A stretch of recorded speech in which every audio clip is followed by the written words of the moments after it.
તો આજે આપણે એક એવી દવા પર નજર નાખીશું જેણે ખરેખર લાખો લોકોમાં એક નવી આશા જગાવી છે. પણ સવાલ એ છે કે શું એ આશા સાચી છે?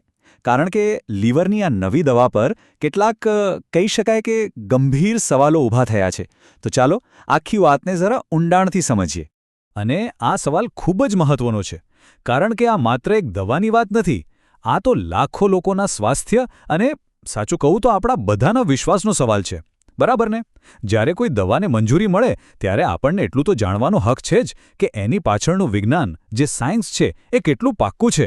શું આ પુરાવાઓ પર ભરોસો કરી શકાય? તો સૌથી પહેલાં એ સમજીએ કે આ દવાની આટલી બધી ચર્ચા કેમ છે, આની જરૂર કેમ પડી. જુઓ, આપણે એક એવી બીમારીની વાત કરી રહ્યા છીએ જે ખરેખર તો એક સાયલેન્ટ એપિડેમિક જેવી જ છે. એનું નામ છે MASLD. એટલે કે સીધા શબ્દોમાં કહીએ તો લીવરમાં ચરબી જામી જવી. અને ના, આ કોઈ નાની સૂની સમસ્યા બિલકુલ નથી. જરા વિચારો, આપણું લીવર, જે બોડીનું એક પાવર હાઉસ છે, એમાં ધીમે ધીમે ચરબી જમા થવા લાગે. શરૂઆતમાં તો ખબર પણ ન પડે, પણ પછી એ સોજાનું રૂપ લે છે અને આગળ જતાં લીવર પર ગંભીર ડાઘા પાડી દે છે, જેને આપણે ફાઇબ્રોસિસ કહીએ છીએ. આ કોઈ કાલ્પનિક વાત નથી. ભારતમાં કરોડો લોકો આ જોખમ સાથે જીવી રહ્યા છે. અને સ્વાભાવિક છે કે તેમને એક સારા અસરકારક ઇલાજની સખત જરૂર છે. અને બસ આ જ સમયે સીનમાં એન્ટ્રી થાય છે એક નવા મોલેક્યુલની, એક નવા હિલોની, જેનું નામ છે NOR-UDCA. શરૂઆતના જે ટ્રાયલ્સ થયા એમાં એના પરિણામો એટલા સારા આવ્યા કે બધાને લાગ્યું કે બસ હવે આ બીમારીનો તોડ મળી ગયો. એકદમ આશાનું નવું કિરણ દેખાયું. પણ જુઓ, વિજ્ઞાનમાં ખાલી આશાથી કામ નથી ચાલતું. અહીં તો પાક્કા પુરાવા જોઈએ. એટલે આ દવાને એક મોટા, નિર્ણાયક ક્લિનિકલ ટ્રાયલમાંથી પસાર કરવામાં આવી. અને હા, આ એ જ ટ્રાયલ છે જેના આધારે આ દવાના ભવિષ્યનો ફેસલો થયો. તો ચાલો જરા આ ટ્રાયલની અંદર ડોક્યું કરીએ. હવે આ કોઈ એવો તેવો સામાન્ય ટ્રાયલ નહોતો. આ હતો એક રેન્ડમાઇઝ્ડ પ્લેસિબો કંટ્રોલ ટ્રાયલ. સાયન્સની દુનિયામાં આને સૌથી વિશ્વસનીય પદ્ધતિ ગણવામાં આવે છે. આમાં શું થાય કે કેટલાક દર્દીઓને અસલી દવા અપાય અને કેટલાકને પ્લેસિબો, એટલે કે એવી ગોળી જેમાં કોઈ દવા જ ના હોય, ખાંડની ગોળી જેવી. આમ કરવાથી દવાની સાચી અસર ખબર પડે. આ ટ્રાયલમાં કુલ 165 દર્દીઓ હતા અને 24 અઠવાડિયા સુધી એમની સારવાર ચાલી. ઓકે, હવે જરા આ સ્લાઇડ પરના આંકડાઓ જુઓ. જે ગ્રુપને NOR-UDCA એટલે કે અસલી દવા મળી, એમના ALT લેવલ, જે લીવરના સોજાનો એક માર્કર છે, એમાં સારો એવો ઘટાડો થયો. પ્લેસિબો ગ્રુપ કરતાં ઘણો સારો. એટલું જ નહીં, ફાઇબ્રોસિસ સ્કોર અને લીવરની કડકતામાં પણ સુધારો દેખાયો. પહેલી નજરે તો કોઈ પણ કહેશે કે વાહ, આ તો જાદુઈ પરિણામ છે. પણ શું આટલું જ કાફી છે? પણ એક કહેવત છે ને, દરેક ચમકતી વસ્તુ સોનું નથી હોતી. સવાલ એ છે કે શું આ આંકડાઓ પાછળ કોઈ બીજી જ વાર્તા છુપાયેલી છે? કારણ કે જ્યારે દેશના કેટલાક મોટા લીવર સ્પેશિયાલિસ્ટ્સે આ ડેટાનું ઊંડાણપૂર્વક વિશ્લેષણ કર્યું, ત્યારે તેમને જે મળ્યું એ ખરેખર ચોંકાવનારું હતું. અને હવે આપણે આ આખા કેસની જડ સુધી પહોંચવાના છીએ. એક્સપર્ટ્સને શું જાણવા મળ્યું? એમને ખબર પડી કે જે ટ્રાયલના પાયા પર આ દવાની આખી ઇમારત ઊભી કરાઈ હતી, એ પાયામાં જ મોટી તિરાડો છે. તો ચાલો આ તિરાડોને એક પછી એક ધ્યાનથી જોઈએ. જુઓ, એક ખૂબ જ પ્રતિષ્ઠિત મેડિકલ જર્નલમાં છપાયેલી સમીક્ષામાં સીધા શબ્દોમાં કહેવાયું કે આ અભ્યાસ ઘણા માપદંડો પર અધૂરો છે. હવે એક વાત સમજી લો, જ્યારે વૈજ્ઞાનિકો આટલી સ્પષ્ટ અને કડક ભાષાનો ઉપયોગ કરે ને, તો એનો મતલબ કે મામલો ખરેખર ગંભીર છે. તો સૌથી પહેલી અને કદાચ સૌથી મોટી ભૂલ શું હતી? જુઓ, MASH જેવી બીમારીમાં દવાની અસર ખરેખર થઈ છે કે નહીં એ પાક્કું જાણવા માટે એક ગોલ્ડ સ્ટાન્ડર્ડ પદ્ધતિ છે. એ છે લીવર બાયોપ્સી. એટલે કે લીવરમાંથી એક નાનકડો ટુકડો લઈને એને માઇક્રોસ્કોપ નીચે જોવામાં આવે. આનાથી જ સાચી હકીકત ખબર પડે. પણ નવાઈની વાત એ છે કે આટલા મોટા ટ્રાયલમાં બાયોપ્સી કરાઈ જ નહીં.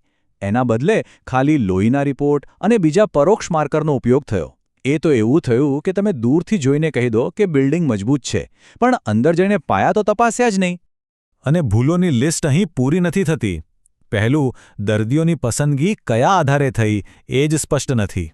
બીજું, તમે બાયોપ્સી કરી જ નથી તો પછી F2, F3 જેવા ગંભીર ફાઇબ્રોસિસનો દાવો કઈ રીતે કરી શકો? અને સૌથી મોટી ગડબડ, જે રીતે ડેટાનું વિશ્લેષણ કરાયું એ મેથડ જ આ પ્રકારના ટ્રાયલ માટે ખોટી હતી. આ તો જાણે એક પછી એક રેડ ફ્લેગ્સ હતા. પછી વાત આવે છે રિપોર્ટિંગની. અહીં પણ ઘણી બધી ગરબડ છે. અમુક જરૂરી ડેટા તો ગાયબ જ હતો. લીવરની કડકતા થોડી ઘટી તો એને સીધો ફાઇબ્રોસિસમાં સુધારો ગણી લેવામાં આવ્યો, જે એક મોટી વૈજ્ઞાનિક ભૂલ છે.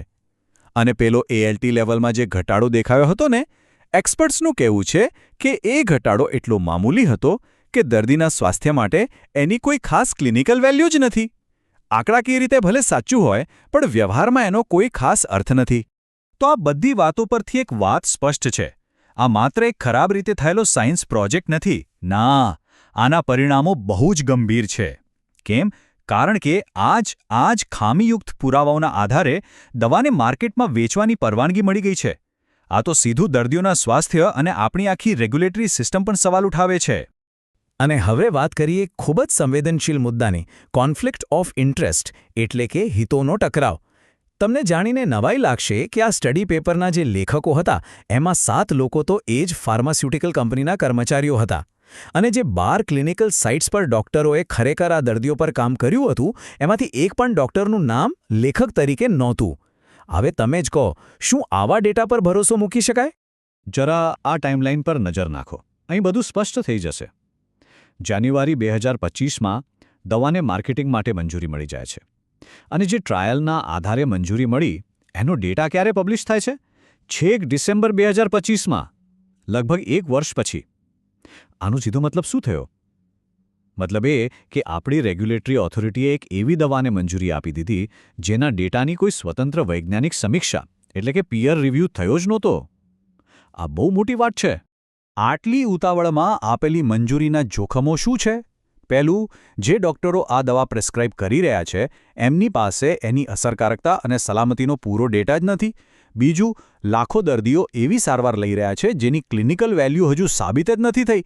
અને ત્રીજું, અને સૌથી ખતરનાક, આનાથી ભવિષ્ય માટે ખોટો દાખલો બેસે છે. આનાથી દવા મંજૂર કરવાના સ્ટાન્ડર્ડ નીચે જાય છે.